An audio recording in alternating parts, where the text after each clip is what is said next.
नमस्कार दोस्तों, स्वागत है आपका आपके YouTube चैनल पर जिसका नाम है क्रिप्टो डेस्क हिंदी। तो आज के इस वीडियो में हम लोग डिस्कस करेंगे इस टोकन के बारे में जिसे आप स्क्रीन पर देख रहे हैं। आप इसको बोल सकते हैं पेपे टोकन या फिर पीप टोकन। तो इसने पिछले कुछ दिनों में क्रिप्टो करेंसी की दुनिया में सारे रिकॉर्ड ब्रेक कर लिए हैं। आप जानते हैं कि अभी पिछले कल ही ये बाइनेंस पर लिस्ट हुआ था। तो आज हम इस टोकन के बारे में जानेंगे कि ये है क्या चीज़। तो सबसे पहले आप यहाँ पर देख सकते हैं ये जो है इस टोकन की ऑफिशियली जो वेबसाइट है और हम लोग यहाँ पर आ चुके हैं और इन्होंने यहाँ पर लिखा हुआ है कि ये एक मीम टोकन है। और आप लोग जानते हैं कि जो मीम टोकन्स होते हैं उनकी सप्लाई, जो सर्कुलेटिंग सप्लाई होती है, वो बहुत ज़्यादा होती है। इसकी भी बहुत ज़्यादा सर्कुलेटिंग सप्लाई है। ये मैंने कॉइन मार्केट कैप पर दिखाया हुआ है आपको पेप टोकन। इसने जो है पिछले कल बाइनेंस पर लिस्ट होते ही, यानी कि जब ये बाइनेंस पर लिस्ट हुआ, ये वाला जो ट्वीट किया था बाइनेंस ने, तो इसके बाद कॉइन मार्केट कैप पर इसका रैंक 42 आ गया है। और आप जानते हैं कि कॉइन मार्केट कैप पर जो नंबरिंग होती है वो मार्केट कैप के हिसाब से होती है, यानी कि उस कॉइन में कितना पैसा लगा हुआ है। तो यहाँ पर आप लोग देख सकते हैं ये जो पीप टोकन है ये आ चुका है 42 नंबर्स पर और इसमें जो है इसकी ये जो मार्केट कैप है वो पहुंच चुकी है इतनी ज्यादा। तो इसने बहुत ही कम समय में इतना लंबा सफर अपना तय कर लिया है। तो यहाँ पर हम लोग चलते हैं इनकी ऑफिशियली वेबसाइट पर, जहाँ पर इन्होंने लिखा है कि ये जो है अब तक का मोस्ट मीमेबल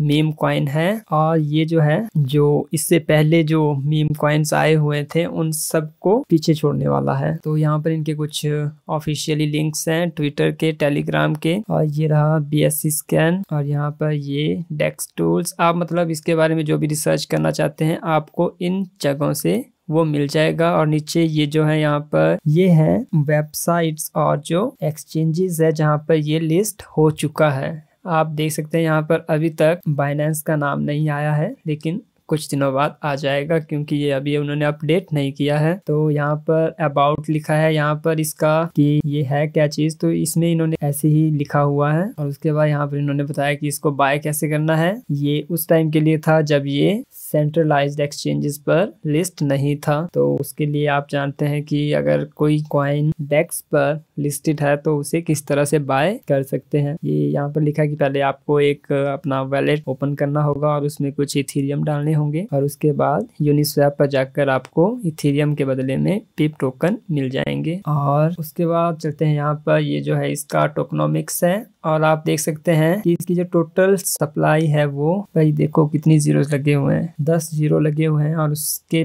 पहले भी 5 डिजिट और है। तो इसमें इन्होंने बोला है कि ये जो टोटल सप्लाई का जो 93.1% है वो लिक्विडिटी पूल में होगा और ये जो बचा हुआ 6.9% है ये जब टोकन किसी एक्सचेंज पर लिस्ट होगा तो उसके लिए इन्होंने रखा हुआ है प्रमोशन वगैरह करने के लिए। तो इसके बाद रोड मैप में कोई बड़ी बात नहीं है। आपको पता है कि मीम टोकन्स का कोई यूज केस नहीं होता है। यहाँ पर इन्होंने 2 इमेजेस लगाई हुई है जहाँ पर ये यहाँ पर जो पीप टोकन है ये जो इससे पहले जितने भी मीम टोकन्स आए हुए थे उन सबको बेइज्जत कर रहा था। यहाँ पर इनका जो रोड मैप था, इसका जो पहला फेज था ये जो मीम टोकन बनाना था जो कि बना चुके हैं, उसके बाद ये इसको होल्ड करना चाहते थे, यानी कि होल्डर्स बढ़ाना चाहते थे, जिन्होंने बाय किया है उनको होल्ड करने के लिए कह रहे थे। और उसके बाद मीम टेक ओवर, मतलब कि इसका ही राज चलेगा। तो ये इनके जो रोड मैप था मैक्सिमम कंप्लीट हो चुका है और ये जो फेज 3 बचा हुआ है यहाँ पर कुछ एक, जैसे कि ये जो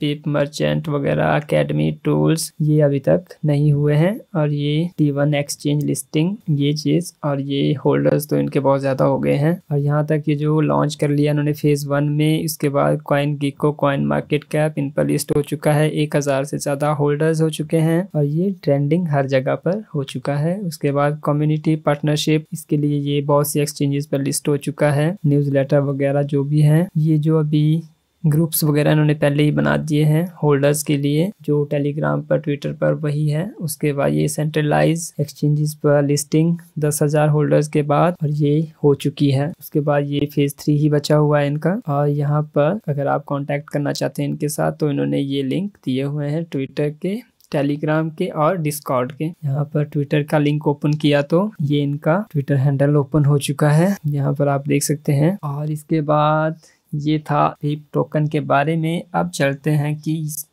अब आपको बाय करना चाहिए या नहीं करना चाहिए। यहाँ पर आप देख सकते हैं कि ये जो है कॉइन मार्केट कैप की साइट है और यहाँ पर जो ट्रेंडिंग लिस्ट में है सबसे पहला नाम जो है वो इसी टोकन का है, पिप टोकन। और यहाँ पर आप देख सकते हैं इनके जो ऑफिशियल लिंक वगैरह। और अभी चलते हैं हम मेन बात पर, जो कि है बाइनेंस पर इसका जो लिस्टिंग हुई थी वहां पर। अब ये आ चुके हैं हम बाइनेंस एक्सचेंज पर और ये न्यू लिस्टिंग के अंदर पिप टोकन जो कि दिखा रहा है अभी 54% गेन में है। तो यहाँ पर आप देख सकते हैं कि हमने जो है बाइनेंस पर इसका चार्ट खोल लिया है और अभी हम टाइम फ्रेम पर चलते हैं 15 मिनट की। और आप देख सकते हैं कि ये जहाँ पर कल लिस्ट हुआ था इंडिया में रात को 11:30 बजे हुआ था।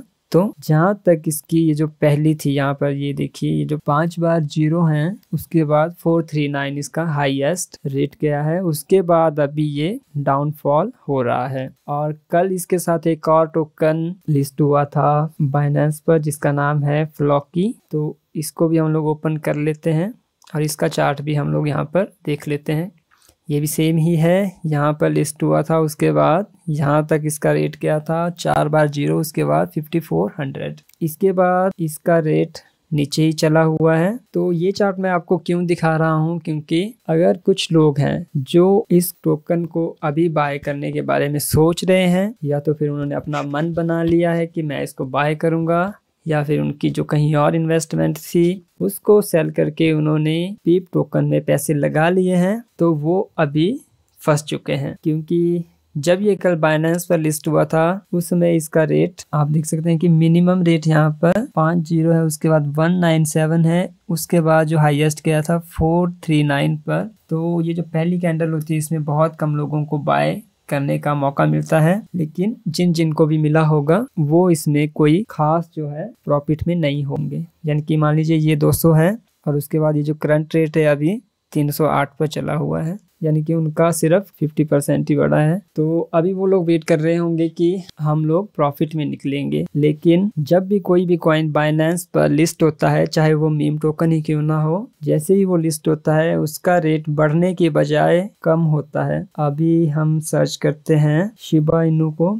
जो कि पिछले बुल सीजन से पहले जो है बाइनेंस पर लिस्ट हुआ था।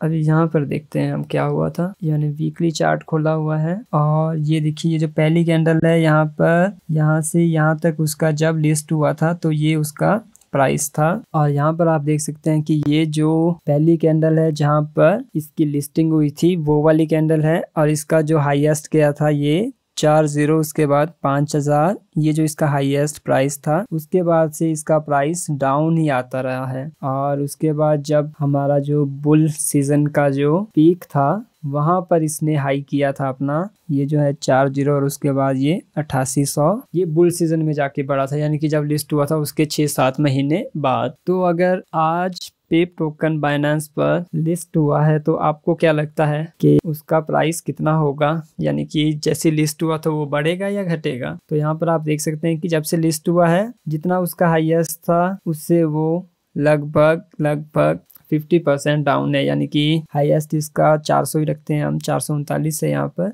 और अभी जो करंट प्राइस है वो 300 है, 306। तो मतलब कि अगर आप अभी भी सोच रहे हैं कि आपने बाय करना है ये वाला टोकन और आपको इसमें प्रॉफिट होगा तो आप गलत सोच रहे हैं, क्योंकि ये क्रिप्टो है और यहाँ पर मैनिपुलेशन जो है बहुत ज़्यादा होती है। और जिन वेल्स ने इसको बाय किया हुआ था लिस्टिंग होने से पहले, उनका काम था कि यहाँ पर आकर के हाई रेट पे इसको सेल करे और उन्होंने कर भी लिया होगा मैक्सिमम ने। और अभी जो लोग इसको बाय कर रहे होंगे वो लोग फंस चुके हैं। अब वो ना तो बेच सकते हैं और ना ही इसको होल्ड कर सकते हैं। होल्ड करना उनकी अपनी चॉइस होगी, क्योंकि आपको टाइम लगेगा मिनिमम 7-8 महीने या फिर इससे भी ज़्यादा, नेक्स्ट बुल सीजन तक आपको वेट करना पड़ेगा, क्योंकि एकदम से इसका प्राइस नहीं बढ़ेगा। हो सकता है कि मैं जो कह रहा हूँ वो गलत हो और इसका रेट बढ़ जाए, हाँ ये भी एक पॉसिबिलिटी है। तो गाइस ये था पिप टोकन के बारे में कि क्या आपको इसके बाय करना चाहिए था या नहीं, क्योंकि इस टोकन का अभी तक कोई भी यूज केस नहीं है। जो इसके साथ लिस्ट हुआ था कल बाइनेंस पर फ्लोकी, अगर आप उसको देखेंगे तो उसका एक अपना इकोसिस्टम है, यानी कि वो बेटर है इस कॉइन से, लेकिन उसका रैंक आप देख सकते हैं यहाँ पर 94 है। चलिए इसी चीज से कोई फर्क नहीं पड़ता। यहाँ पर आप देख सकते हैं ये इनका जो होम पेज है इनकी वेबसाइट का, तो यहाँ पर ये आपको यहाँ पर देख रहे होंगे ये जो यहाँ पर ये लोग फीचर्स हो चुके हैं, CoinGecko, Cointelegraph, CoinDesk, fog, मतलब कि इसके मार्केट में आए हुए काफी टाइम हो चुका है और इसने जो है अपने इकोसिस्टम पर बहुत सारा काम किया हुआ है और इनके बहुत से प्रोजेक्ट्स भी मार्केट में है। यानी कि ये जो है अपना जो टोकन्स का जो यूज है उसके लिए प्लेटफॉर्म्स वगैरह तैयार कर रहे हैं। तो अगर आप इस चीज में इन्वेस्ट करेंगे तो वो आपका एक तरह से बर्बाद नहीं होगा। यानी कि जिस चीज की क्रिप्टो में अगर कोई यूज केस है जिस भी कॉइन या टोकन का, तो उसकी वैल्यू जो है बढ़ती ही है, चाहे वो नेक्स्ट बुल सीजन को ही क्यों ना बढ़े। लेकिन पीप टोकन की अभी तक कोई भी यूज केस मार्केट में अवेलेबल नहीं है। आप इसको बाय करके रख सकते हैं, लेकिन किस लिए इसका अभी कोई भी यूज नहीं है। और बाकी ट्रेडिंग के लिए आप कर सकते हैं, क्योंकि अभी जो है ट्रेंड चला है मीम टोकन का, तो उसमें आप लोग इसमें ट्रेडिंग कर सकते हैं अगर आपको ट्रेडिंग करनी आती है तो। बाकी अगर आप इन्वेस्टमेंट के बारे में सोच रहे हैं लॉन्ग टर्म या शॉर्ट टर्म, तो पीप टोकन उसके लिए अभी सही नहीं है। यहाँ पर आप देख सकते हैं कि ये जो फ्लॉकी का जो मैंने खुला हुआ है यहाँ पर, इनके बहुत सारे यूज केसेस हैं। आप इसके अपने जो इनके वेबसाइट पर जाकर इनको एक्सप्लोर कर सकते हैं। तो ओके गाइज, मिलते हैं नेक्स्ट वीडियो में। इस वीडियो में इतना ही।